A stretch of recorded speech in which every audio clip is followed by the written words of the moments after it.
Welcome back to another episode of Rcruit Asian, but we are now in episode 8. Ay, by the way, 5K subs sa YouTube now. Thank you for the sub. We appreciate that. Anything engagement related to our social media pages, that's greatly appreciated. Let's start with our podcast episode. We have a lot of things to talk about. So Okay, yeah.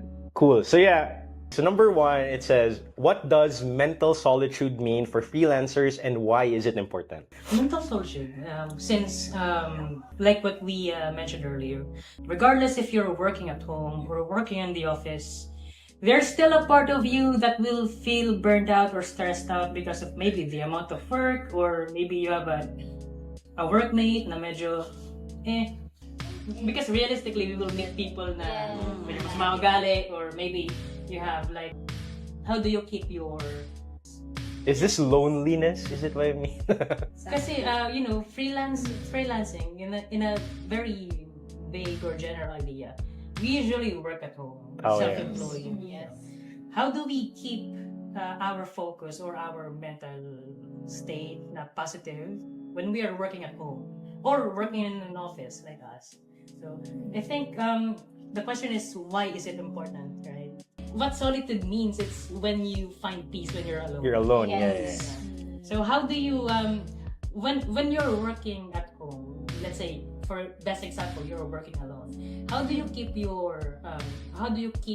mindset of not keeping the entire life cycle monotonous?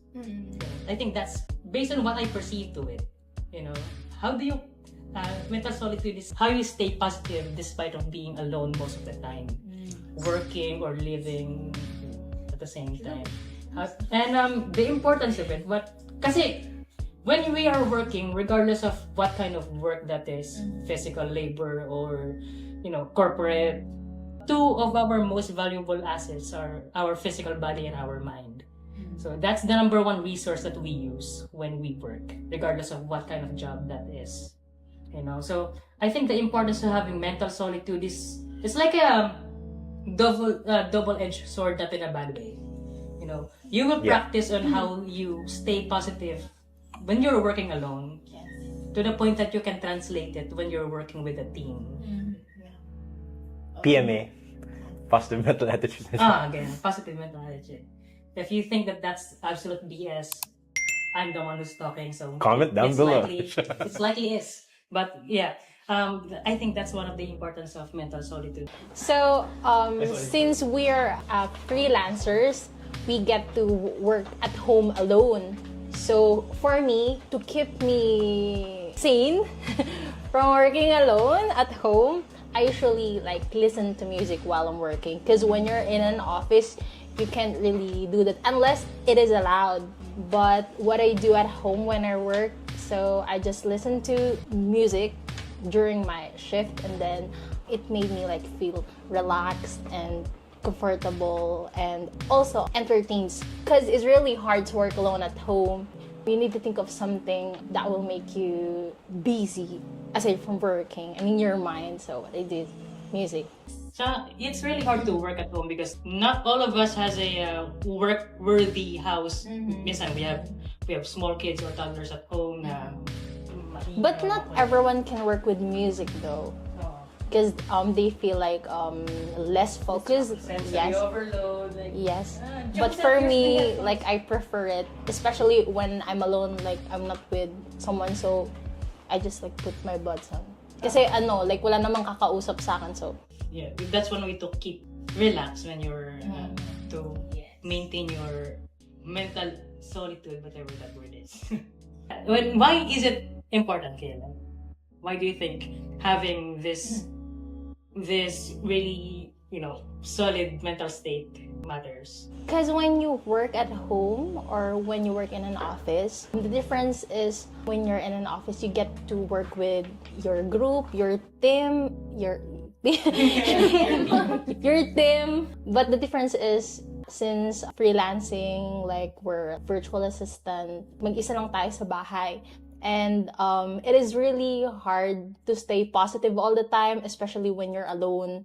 unless you have someone with you to cheer you up while you're working. Or sometimes we get entertained while we work because we have workmates with us, diba? But since nasa bahay, and especially if you're in a condo alone or sa apartment alone, so medyo malungkot mag-work from home. I personally prefer working in an office kasi sa bahay, it's really hard to focus For me, pag mag-isa lang ako, it's lonely. It's true, it's lonely. So I prefer, working with a group, with a team. Yes. So yun. It is important that we think or find something that will make us work comfortably at home.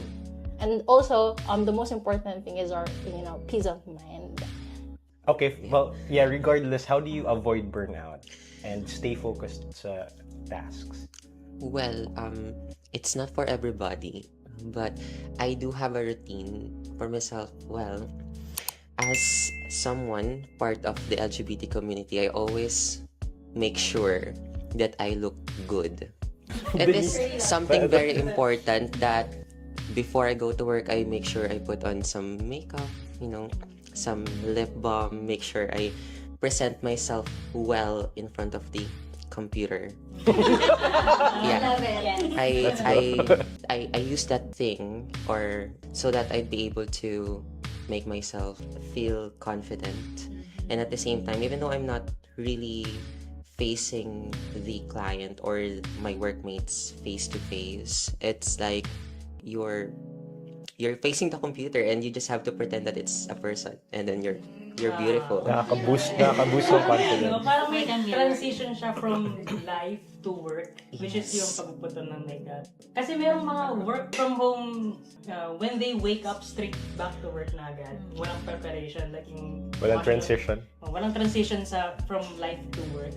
So, good point nga yung, kahit hindi ka na kalaya yung office or kahit wala siyang kaharap na client or customers or whatnot, meron pa rin transition, meron pa rin dedication na I need to be presentable before I go to work. So that's one way, Yes. Yeah. But though, frankly speaking, freelancers, even though we're working from home, or we have more time because either the office is really near the area, or you don't even have to go to the office every day, mas parang busy yung freelancers. Because you have the time and the capacity to handle more. Oh, yeah. Yes. You feel since kaya ko pa, I'll get more contracts. Parang Pero syempre, unlike sa BPO, hindi ko na kaya. Ito na to. After 8 hours, parang yun na yung mental capacity ko, papahinga na ako. Work mode off. Hindi! Hindi ako mag-OT! Tsaka kasi parang passion mo kasi, kaya parang okay lang kahit hindi ka na matulog. Ganun. Tsaka may way ka to express your creativity at yung talent mo. Unlike sa mga corporate, parang chained ka sa process na dapat ito lang ganito. Sa virtual world, or sa virtual assistant world kasi, parang may may freedom ka to express yung totoong galing mo. If you think that you have something to share, comment down because we actively read comments. Yeah. And again, if you are a fan of freelance or business or success stories, then you've come to the right place because that's all we do. And again, thank you for 5,000 subscribers. Yay!